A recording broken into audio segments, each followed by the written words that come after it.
सरस्वती महामाये शुभे कमललोचनी विश्वरूपी विशालाक्षी विद्या मम देहि परमेश्वरी।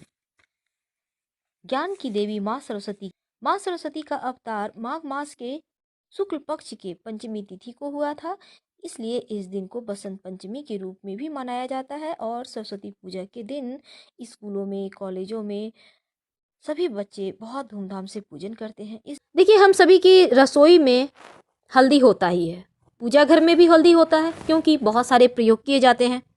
आज हम बात करेंगे एक ऐसे हल्दी की जो गुरु से भी संबंध रखता है और आपके जीवन में वास्तु दोष को दूर करेगा, धन की परेशानी को दूर करेगा और ग्रहों की चाल को ही बदल देगा। आखिर वो कौन सा उपाय है जो गुरुवार के दिन अगर किया जाए तो जीवन के बहुत सारे कष्ट मिट जाते हैं, चाहे वो धन संबंधी मामला हो, संतान संबंधी हो या फिर आपके करियर में कोई परेशानी हो। तमाम परेशानियों का समाधान पाने के लिए सिर्फ एक चुटकी हल्दी ही काफ़ी है। तो चलिए जानते हैं। देखिए, आपको पता होगा हल्दी 3 तरह के होते हैं। एक होता है पीली हल्दी जो गुरु से संबंध रखता है, ऑरेंज हल्दी जो मंगल से संबंध रखता है और काली हल्दी जो शनि से संबंध रखता है। आज हम बात कर रहे हैं पीली हल्दी की जो गुरु से संबंध रखता है। देखिए, हल्दी स्वास्थ्य के लिए तो लाभप्रद है ही, धर्म कार्य में भी उतना ही महत्व होता है। और जब निगेटिव ऊर्जा की बात आए, जब जीवन की परेशानियों की बात आए तो हल्दी से ज़्यादा विशेष प्रयोग और किसी चीज़ से मिल ही नहीं सकता। हल्दी जो होता है ना, इसमें दैवीय गुण होता है। इसीलिए तो शादी विवाह में वर वधू को हल्दी लगाया जाता है। क्यों? क्योंकि वो नज़र दोष से बचे रहें, उनके जीवन में मंगल ही मंगल हो और बाहरी बाधाओं से बचाने के लिए, उनकी सुंदरता को अच्छे से रखने के लिए, लाभ मिले सुंदरता का, इसी के लिए तो हल्दी लगाते हैं। तो आइए हम जानते हैं इस हल्दी का छोटा सा प्रयोग।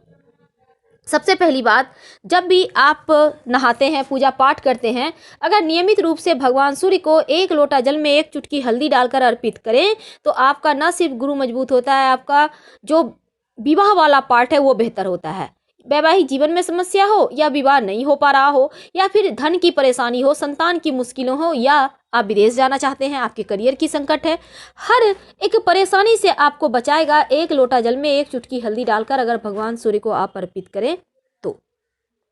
जब भी आप पूजा पाठ करते हैं एक नियम बना लें। आप बहुत सारे लोग पूजा पाठ नहीं करते, सिर्फ नहा लेते हैं, हनुमान चालीसा तो पढ़ते ही हैं, भगवान सूर्य को भी प्रणाम करते हैं, लेकिन आप एक नियम बना लें। क्या? हल्दी अपने पूजा स्थान पे जरूर रखिए, थोड़ा सा रखिए और किसी पात्र में रखें। इस हल्दी को नियमित रूप से आप अपनी अनामिका उंगली यानी रिंग फिंगर में हल्का सा लीजिए, टच कीजिए। अगर आप चाहें तो भगवान के चरणों में, खासकर अगर श्री हरि या भगवान श्री कृष्ण हैं या गणेश जी हैं, अगर आप पुरुष हैं तो गणेश जी को आप हल्दी अर्पित करके आप अपने माथे पे, कंठ पे या गर्दन में या फिर कलाई में लगा सकते हैं। अगर आप महिला हैं तो आप भगवान श्री कृष्ण या श्री हरि के चरणों में लगाकर अपने कलाई में या गले में लगाइए। ऐसा करने से आपका गुरु मजबूत होता है, आपकी वाणी दोष दूर होती है और आप धीरे धीरे और ज़्यादा तरक्की करने लगते हैं। हल्दी का छोटा सा प्रयोग किया जाता है। देखिए, सबसे पहली बात तो हम आपको बता दें, बिना मतलब का किसी को बातों में आकर हल्दी दान मत कीजिएगा। अगर आपका गुरु मजबूत होगा तो हल्दी दान करने से कमजोर हो जाएगा, इसलिए बचिए। आप प्रयोग कर सकते हैं, इससे कोई दिक्कत नहीं है, लेकिन दान कोई भी चीज़, कोई भी वस्तु सोच समझ कर कीजिए। चावल और हल्दी, ये दोनों चीज़ ऐसा है जो माँ लक्ष्मी को प्रसन्न कर जाता है। तो अगर नियमित रूप से एक प्रयोग करें आप, गुरुवार या शुक्रवार के दिन, दोनों ही दिन आप कर सकते हैं। हल्दी से आप अगर स्वस्तिक बनाते हैं घर के मुख्य दरवाजे पर, अगर आपने पहले से बनाया हुआ है तो उसको फिर से रिपीट कर दें। ऐसा करने से घर में निगेटिव एनर्जी प्रवेश करेगा ही नहीं। और जब स्वस्तिक बनाइएगा तो दोनों साइड 2 खड़ी रेखाएं और स्वस्तिक के 4 बिंदु तो आपने जाना, लेकिन बीच में भी बिंदु डाला जाता है, यानी ठीक सेंटर पॉइंट पे। जब आप माथे पर अपने हल्दी लगाना शुरू कर देते हैं नियमित रूप से ना, तो तमाम कार्यों में सफलता मिलने लगती है। और अगर स्वास्थ्य में परेशानी हो, खासकर पेट की समस्या हो, तब आप हल्दी दान कर सकते हैं किसी विद्वान से पूछकर। कई बार क्या होता है, आपके घर पर, आपके खुशियों पर लोग नज़र लगा देते हैं। कई बार आपके जीवन में बहुत सारी परेशानी एक के बाद एक आने लगती है, आप वहाँ से निकल नहीं पाते हैं कि दूसरी परेशानी आके फिर से खड़ी हो जाती है। तब आप मुश्किल में पड़ जाते हैं कि न जाने किसने हमारे हंसते खेलते परिवार को नज़र लगा दी। कभी कभी तो घर के लोग ही बहक जाते हैं। क्या करेंगे? अपने घर के बाउंड्री वाल, अगर मान लेते हैं आप फ्लैट में रहते हैं, आपके पास बाउंड्री वाल नहीं है, तब क्या करेंगे? तब आप मुख्य दरवाजा के चारों तरफ हल्दी से रेखा खींच दें। चारों तरफ मतलब जैसे चौखट होता है ना, तो आप बस एक बॉन्ड, जैसे चौखट है उसी तरह से आप अच्छे से घेर दें उसको, ऐसा घेरा बना दें कि कोई भी नेगेटिव एनर्जी आपके घर में प्रवेश कर ही ना पाए। और इसे हर गुरुवार या शुक्रवार के दिन रिपीट करते रहें। यकीन मानिए धीरे धीरे चीज़ें बेहतर होने लगती है। उम्मीद है आप समझ चुके होंगे हम आपसे क्या कहना चाहते हैं। अगर आपका गुरु कमज़ोर हो तो आप चाहें तो नहाने के पानी में एक चुटकी हल्दी डालकर नहा सकते हैं। ऐसा अगर छोटे बच्चे हैं आपके घर में, तो जैसे कि ठंड का मौसम है, तब ऐसे में क्या करेंगे, पानी को थोड़ा सा एक मग में पानी ले लें, आप उसको धूप में रख दें, उसमें थोड़ा सा कच्ची हल्दी डालकर, और इसी पानी से छोटे बच्चे को नहलाया जाए तो नज़र दोष से भी बचे रहते हैं और उनका जो शरीर है वो ज़्यादा निखार आ जाता है उसमें, और वो स्वस्थ भी रहते हैं, मस्ती में रहते हैं। एक तो ये सुरक्षा कवच होगा, और धूप में जो पानी गर्म होकर आपने उनको नहलाया तो वो एक पॉजिटिव एनर्जी का भी काम करता है।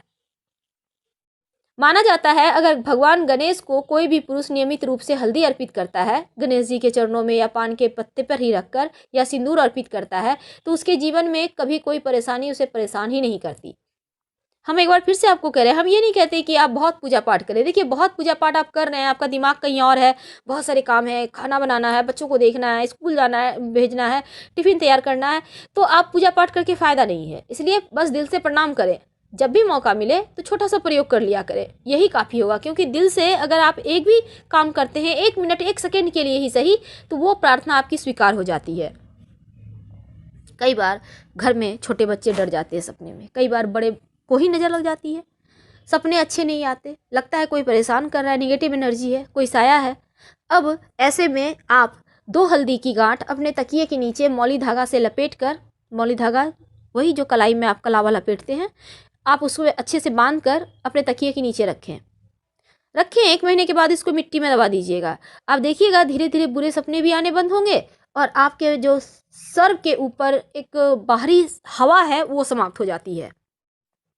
माना जाता है कि भगवान श्री हरि और माँ लक्ष्मी की तस्वीर अगर आपके घर में है एक साथ, तो एक चुटकी हल्दी किसी भी पुड़िया में आप मतलब कागज में डालकर पुड़िया बनाकर उनकी तस्वीर के पीछे छिपा देते हैं, तो मनचाही मनोकामना पूर्ण हो जाती है। चाहे वो नौकरी की मनोकामना हो, विवाह की मनोकामना हो, अपना घर का मनोकामना हो, या फिर संतान की मनोकामना हो, विदेश यात्रा की मनोकामना हो, कैसी भी मनोकामना हो, पूरी हो जाती है। आप ये उपाय कभी भी कर सकते हैं, गुरुवार के दिन, शुक्रवार के दिन, सुबह दोपहर शाम, जब भी आपको लगे कि अब आप दिल से रेडी हैं भगवान से थोड़ा सा विनती करने के लिए। हड़बड़ाहट में कोई काम मत कीजिएगा, नहीं तो उसके फल उतने नहीं मिलते जितना आपने उपाय किया। तो हल्दी के प्रयोग से जीवन में संपन्नता आती है, नकारात्मक ऊर्जाएं दूर होती है, इसीलिए हल्दी का से हवन भी होता है, और हल्दी की माला से मंत्र जप करने से आपका भाग्योदय भी होता है। तो छोटा सा प्रयोग है, आप कीजिए। फिलहाल हम आपसे विदा लेते हैं। हर हर महादेव।